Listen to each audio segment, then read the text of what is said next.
de vous retrouver sur Monaco Info pour vous présenter cette nouvelle édition. Vos titres en images. Nous nous rendrons à Paris où les membres de la Fondation Prince-Pierre se sont réunis. Vous saurez pourquoi dans ce journal. De retour en Principauté, nous avons assisté au lancement du concours de la langue monégasque et les épreuves écrites ont ouvert l'événement. Et les dernières technologies mises à la disposition des chirurgiens, tel était l'objectif des deuxièmes rencontres de chirurgie digestive robotique organisées au CHPG.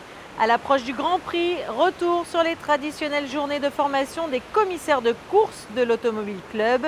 Et puis nous refermerons ce journal avec le portrait de Stéphane Sarrazin, pilote Venturi qui participera au e-Prix samedi.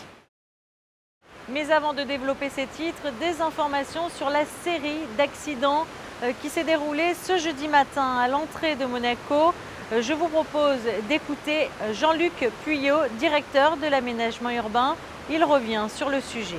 Suite à un colis suspect dans la ville de Fontvieille, à la demande de la sûreté publique, nous avons été obligés de fermer la voie d'accès à Fontvieille et de mettre en place un dispositif qui est donc la mise en place de barrières dans un schéma classique, un protocole bien établi. En ce qui concerne l'incident de ce matin, au niveau des entrées et des sorties de ce qu'on appelle la dorsale, ou tous les tunnels de la Principauté, ces barrières permettent plusieurs fonctions. La première, c'est de mettre en sécurité les personnes qui se trouvent à l'intérieur de l'ouvrage pour éviter que d'autres personnes qui arriveraient dans l'ouvrage viennent les percuter ou tout simplement ou malheureusement en cas d'incendie, on met en sécurité aussi les gens à l'extérieur de l'ouvrage pour qu'ils évitent de pénétrer à l'intérieur du tunnel.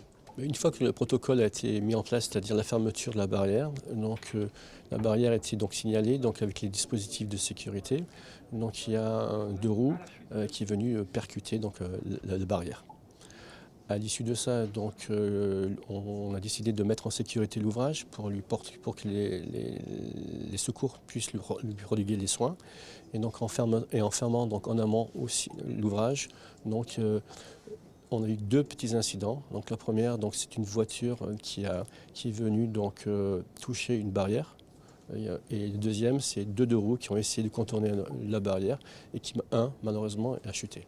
On respecte tout ce qui est réglementation, à Monaco depuis bien des années, mais fort de notre expérience, puisque les barrières sont situées dans des sites un peu particuliers à Monaco, dans l'intérieur du tunnel. On a renforcé l'utilisation de ces ouvrages par des bandeaux lumineux sur les barrières. Et depuis quelques temps, on a fait l'adjonction de gyrophares bleus pour indiquer aux usagers en disant attention, il y a quelque chose qui se passe, la barrière est fermée. Et bien en amont de tout ça, sur nos panneaux à messages variables, on indique l'incident et que le tunnel ou la voie d'accès est fermée.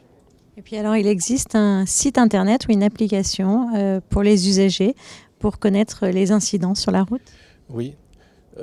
En plus de ces dispositifs directs au niveau de l'usager, on peut avoir, si on est abonné sur le site InfoChantier du gouvernement, recevoir par SMS des messages nous indiquant, comme ce matin, la fermeture de l'ouvrage, la réouverture de l'ouvrage, et on peut consulter cette information sur le site InfoChantier du gouvernement. Le 10 mai, à Paris, au Grand Véfour, les membres du conseil littéraire de la Fondation Prince-Pierre se sont réunis sous la présidence de son Altesse royale, la princesse de Hanovre, pour procéder à la sélection des écrivains pour l'attribution en octobre prochain du prix littéraire et de la bourse de la découverte. Regardez plutôt ce reportage signé José Sacré sur des images de Serge Prémont. Le prix littéraire de la Fondation Prince-Pierre de Monaco sera décerné en octobre prochain. Il récompensera un écrivain de langue française pour l'ensemble de son œuvre. Une première sélection d'écrivains en lice pour ce prix prestigieux et pour la bourse de la découverte qui récompensera un jeune auteur francophone pour son premier livre de fiction a été faite mercredi 10 mai au Grand Véfour à Paris. Sous la présidence de Son Altesse royale la princesse de Hanovre, se sont réunis les membres du conseil littéraire, tous écrivains. Ce sont des écrivains exclusivement, effectivement, ce qui donne une tonalité particulière à notre jury. Des écrivains très connus, la plupart sont à l'Académie française et à l'Académie Goncourt, mais également, ce qui est particulièrement intéressant pour les débats, c'est que ce sont des écrivains qui sont issus de la totalité de la francophonie. Donc nous avons des gens des États-Unis, du Canada, d'Haïti, du Maroc, du Liban, etc., de Belgique bien sûr, de Suisse, du Canada, bon, et français. Et donc cette fraternité de la langue française réunit ces personnes qui sont tous des grands littérateurs et aussi des grands lecteurs. Et par conséquent, donne une couleur à ce prix qui est toute particulière. Ça s'est très très bien passé parce que nous sommes retrouvés sur plusieurs noms et comme ça spontanément. Donc certains auteurs ont eu l'hommage des jurys dans leur ensemble. J'allais dire, c'est comme si c'était fait. Parmi ceux qui étaient proposés, il y avait vos favoris? Oui, à chaque fois, que ce soit pour le prix de la découverte, c'est-à-dire le prix accordé à un jeune romancier pour un premier roman, une première œuvre de fiction, et que ce soit pour le Grand Prix de Monaco. Et les deux noms que j'avais proposés ont été retenus. J'ai été très touché, parce qu'on a l'impression d'avoir écrit ce livre.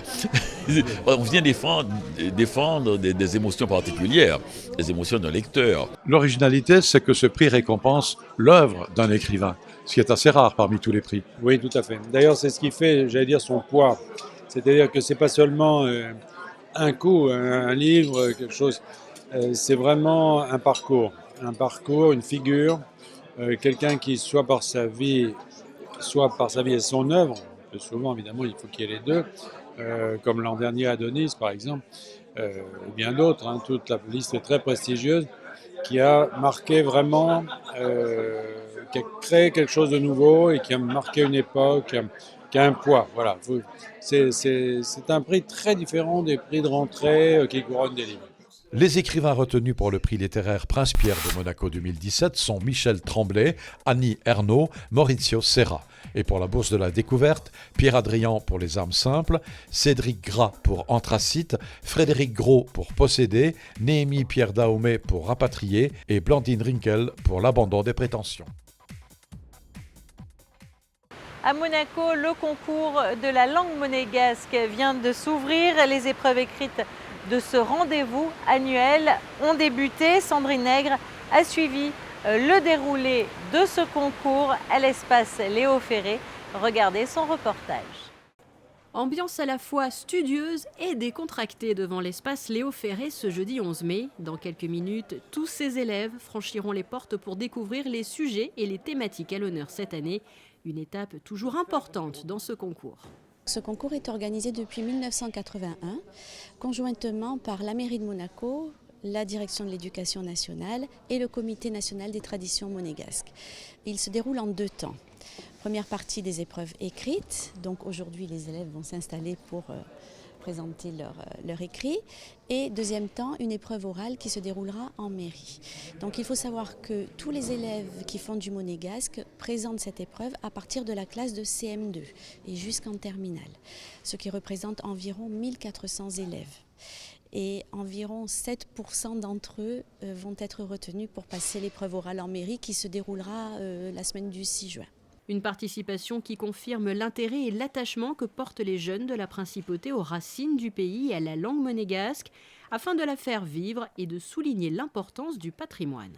En CM2, les élèves ont une épreuve de langue uniquement, avec des petits mots de vocabulaire à restituer, des questions sur les textes étudiés et des points de grammaire. À partir de la 6e et jusqu'en 3e, ils ont un texte inconnu à lire sur lequel devront répondre à des questions précises, également des points de grammaire, mais tout cela a été traité en classe.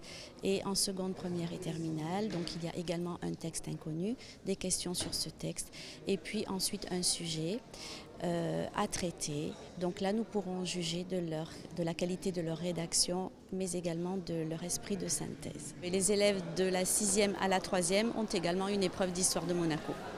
Et l'autre étape, bien sûr, aura lieu, rappelons-le, à partir du 6 juin. Les meilleurs élèves à l'issue de ces épreuves écrites seront en mairie pour cette 2e phase. L'ultime rendez-vous, toujours très attendu, la remise des prix du concours, aura lieu, lui, cette année, le 22 juin.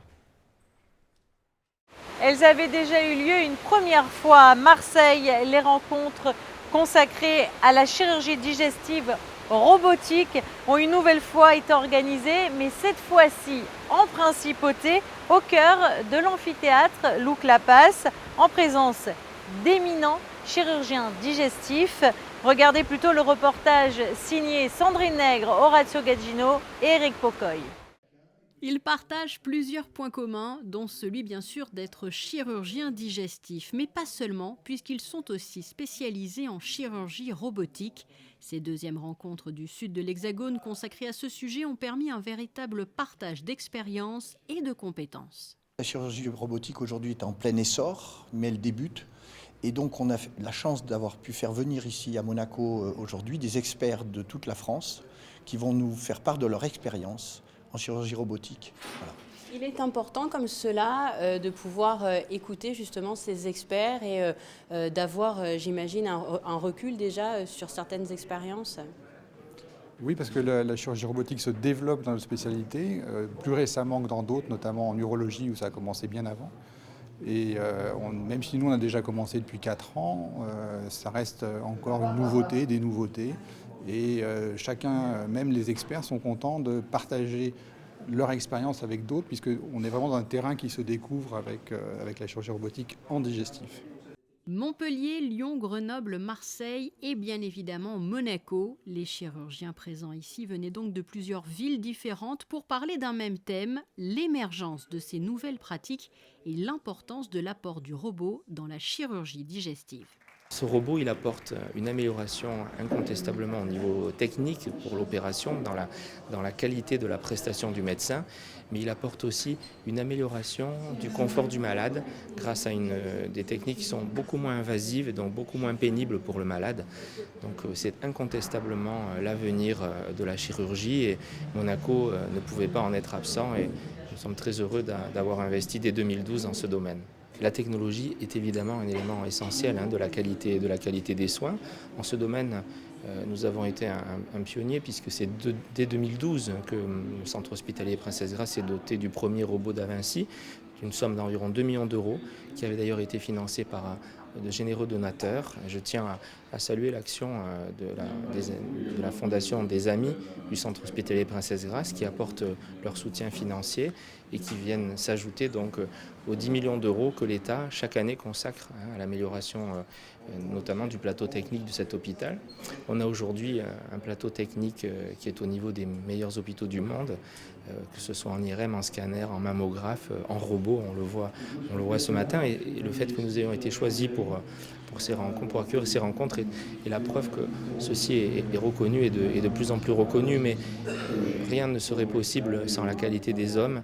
Et je tiens à rendre hommage aux 2700 personnes tous les jours dans cet hôpital qui font que nous souhaitons apporter la meilleure qualité possible des soins, les meilleures chances de guérison aux malades. Nous faisons un effort très important chaque fois qu'il y a un recrutement dans cet hôpital par des concours internationaux pour aller chercher les meilleurs médecins. Et je crois que c'est la combinaison de ces plateaux techniques et des meilleurs médecins qui font qu'on peut peut-être se féliciter que Monaco est le pays où on a l'espérance de vie la plus longue du monde.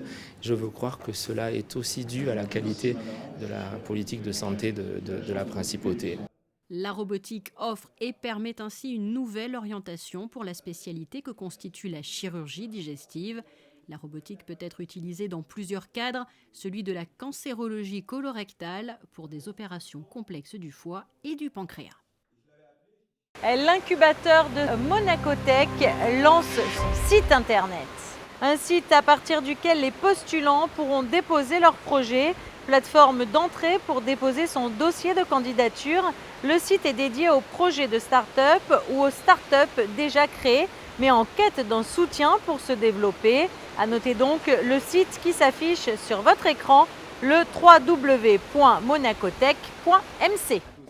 Parlons culture à présent. Une exposition intitulée Ailleurs réunit 3 photographes à la Galerie des Pêcheurs. Des clichés qui donnent envie de voyager, comme nous l'explique Vanessa Dessy dans son reportage.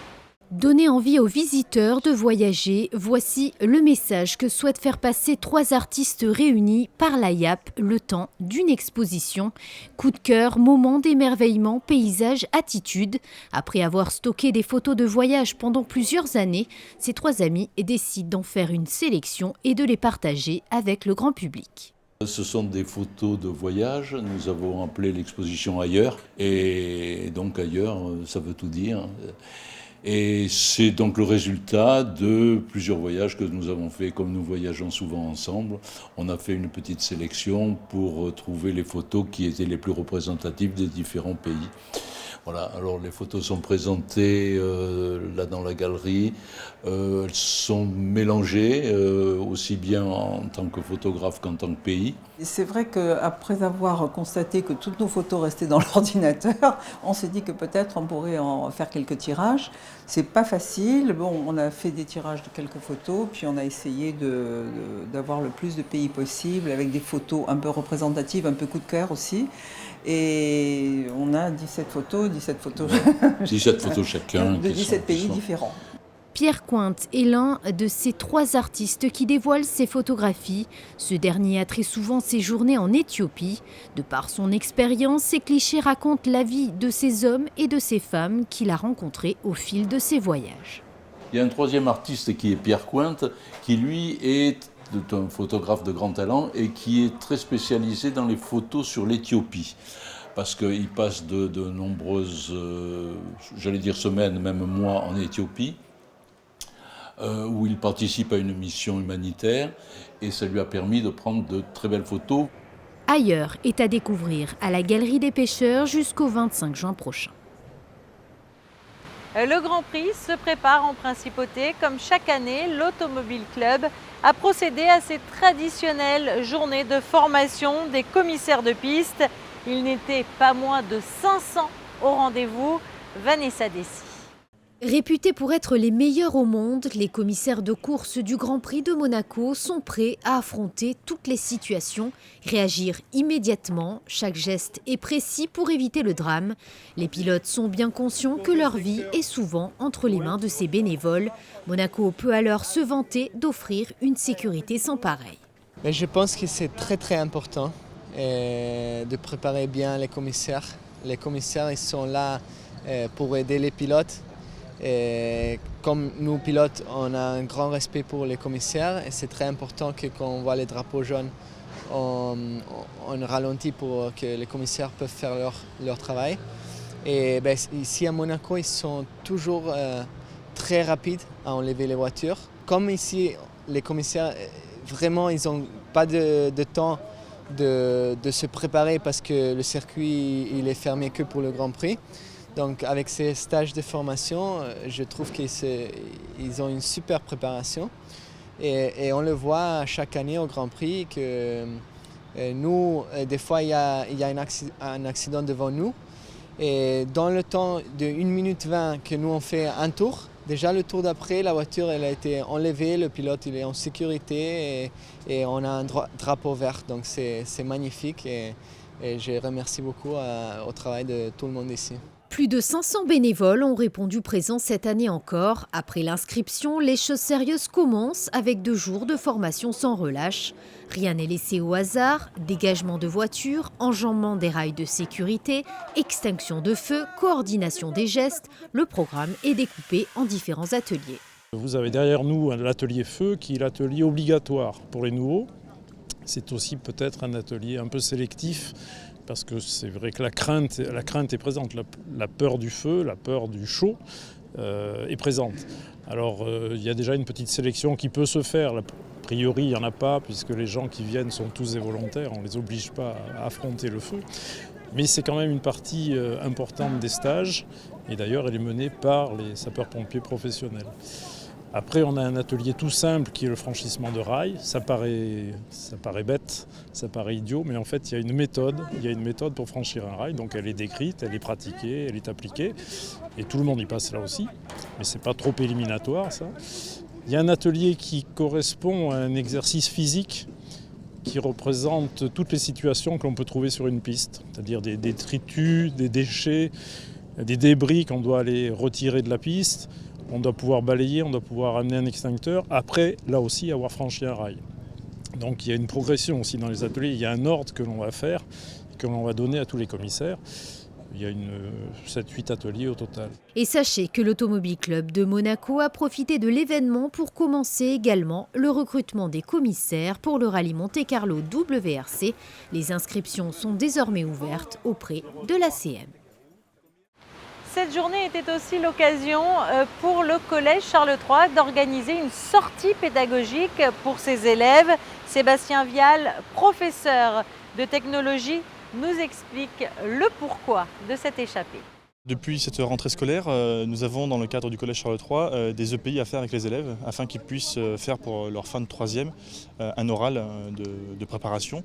Et donc j'avais décidé avec une autre professeure de faire un EPI sur les commissaires de piste pour montrer justement un petit peu l'envers du décor et l'entraînement que doivent faire les différents commissaires de piste.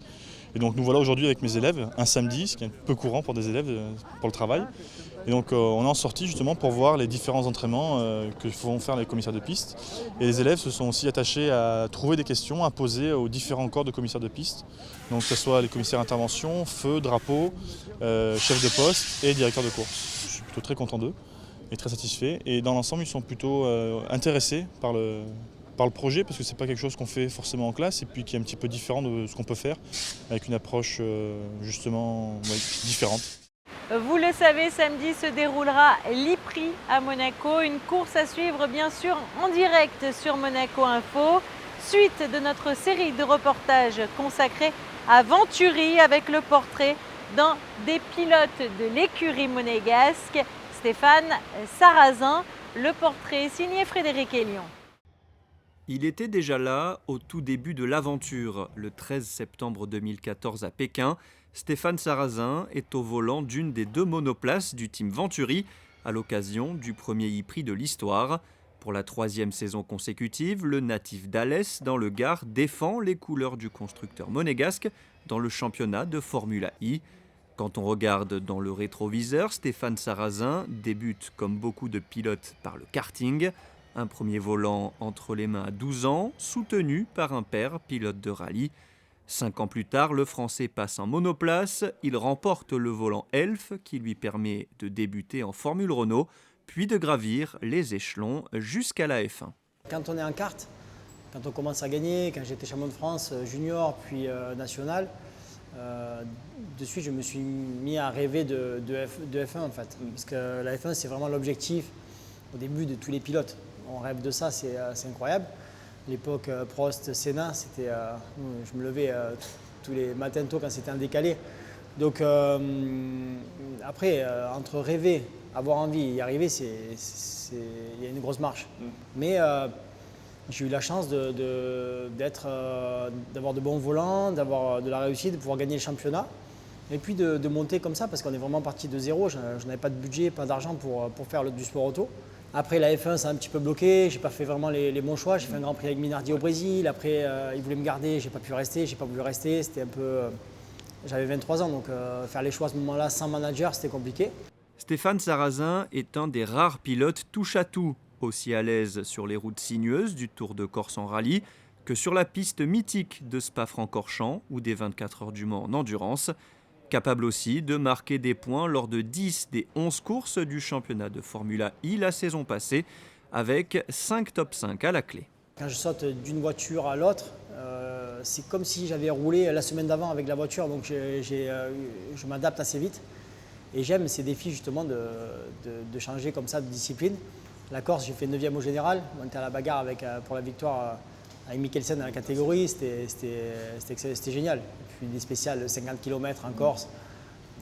Au niveau plaisir, pilote, c'est juste un truc de fou.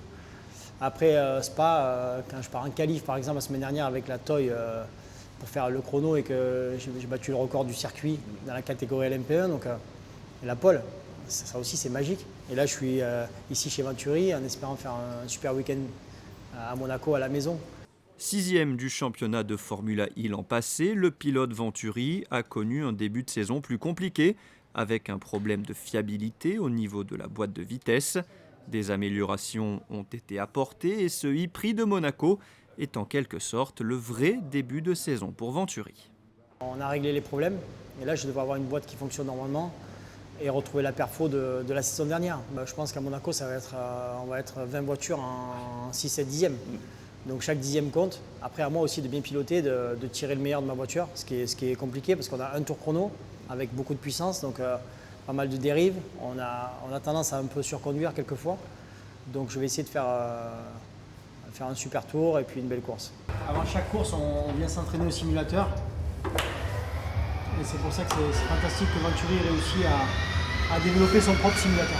Début des essais qualificatifs de ce e-prix de Monaco samedi à midi.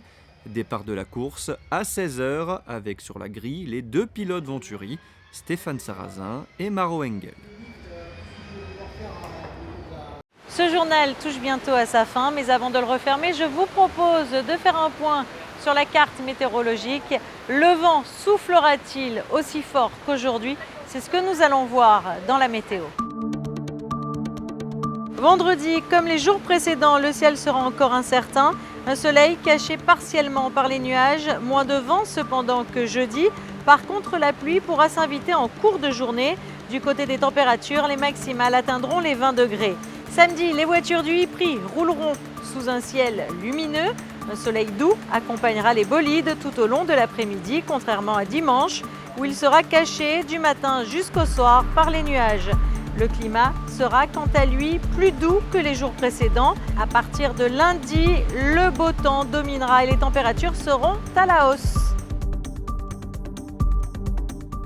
Vous avez à présent rendez-vous avec Alexandra Pagny pour son magazine Trésor d'archives qui vous amène cette fois sur les traces des présidents de la République française en visite à Monaco.